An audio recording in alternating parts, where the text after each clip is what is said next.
The Patriots and especially the Seattle Seahawks just laid the blueprint for building a Super Bowl roster, and it's a little bit different than what the consensus in the NFL is.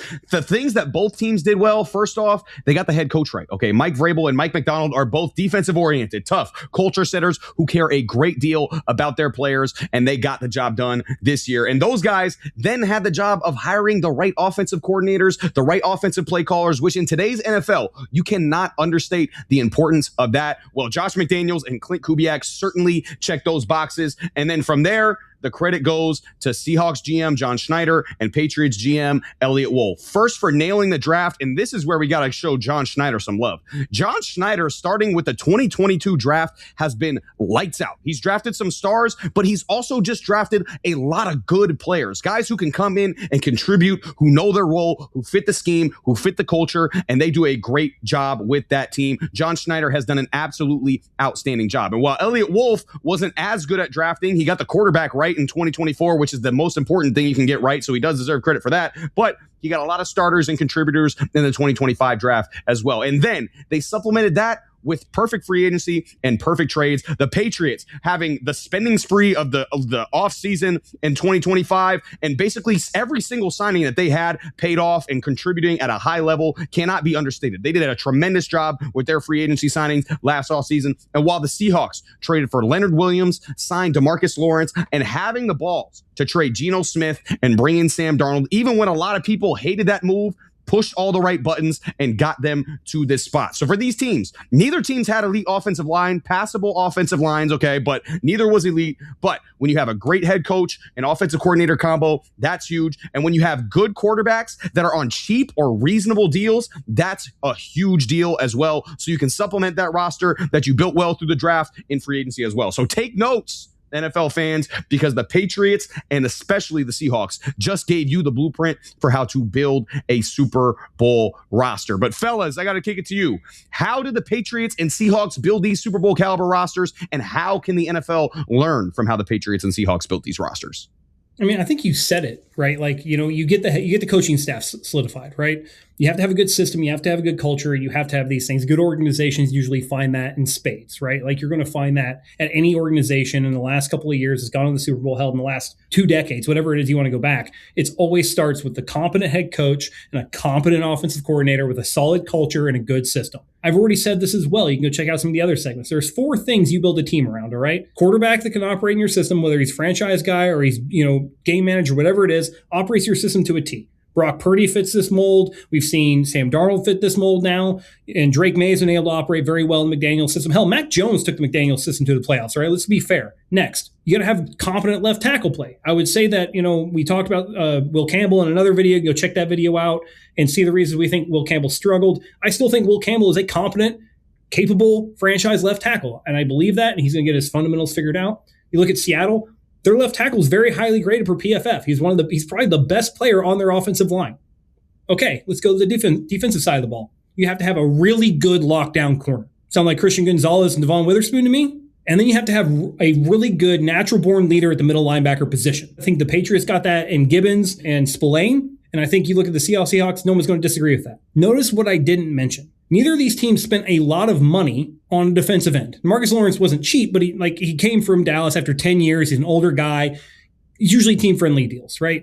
You look at what the Patriots did. Harold Landry, Clavon Chaisson. Neither of those guys got paid a lot of money. They paid for what? Milton Williams, and then Carlton Davis was on a pretty friendly deal as well. So when you look at what they didn't just spend money. They spent money on the right people. They built around the 4 key components of a team from a personnel perspective, and they had solid systems. And I'm going to go ahead and give a prediction right now. There's a team right now I'm keeping an eye on because it's starting to look like they're getting the minutia of those things together.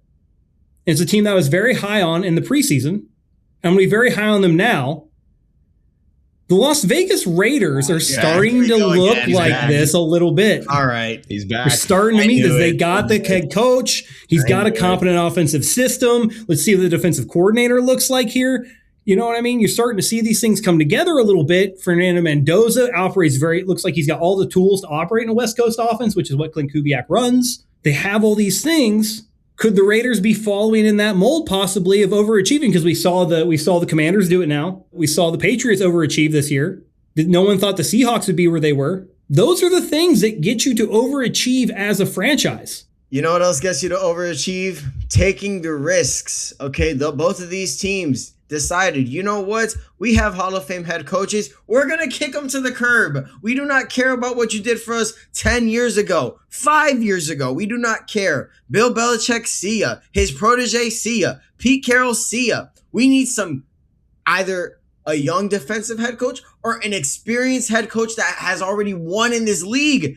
Mike Vrabel being the latter, Mike McDonald being the former. And then for the Seattle's case, it's all about trading away a QB that is about to be washed and no one knows it yet, except for Seattle. Russell Wilson. Do you guys remember that trade? That beautiful trade? Yeah. I'm going to go ahead and remind Denver Broncos fans, because you guys lost in the AFC Championship game, and congratulations for making it there. Sorry about the injured QB. Let me remind you guys where you guys were for a solid second. Okay, you guys decided to trade. Where is it over here? Here it is. It's 2 first-round picks, 2 second-round picks, and a 5th-round pick. You guys aren't going to believe. You guys ready for this? This is my favorite thing. You guys aren't going to believe who they got with these picks, guys. I'm looking at it right now. Where is it? Oh, here it is. Yes. 2022 draft class. Charles Cross, a left tackle, who is the cornerstone of that offensive line. Devon Witherspoon, who is the cornerstone corner. You mentioned it, Joe. Right? They also got, you don't need to get these elite pass rushers. Why don't you just draft one? Boye Mafe was also a part of this deal. And I could be wrong, but I do believe that either Derek Hall and Reek Woolen were also a part of this deal. I don't know about Reek Woolen, but I'm sure about Derek Hall being a part of this deal. And guess what? Derek Hall had 2 sacks in the Super Bowl. 2 sacks in the Super Bowl, really good. And in 2022, you got Charles Cross, Boye Mafe, Kenneth Walker, who I believe was also part of the Russell Wilson trade, by the way, right? Abraham Lucas, the other tackle, I believe, Kobe Bryant, another great corner, Reek Woolen, we already mentioned him. You want to know what this tells me? Is that you make the big trade, you take the big risks, and you draft well, and you, just like that,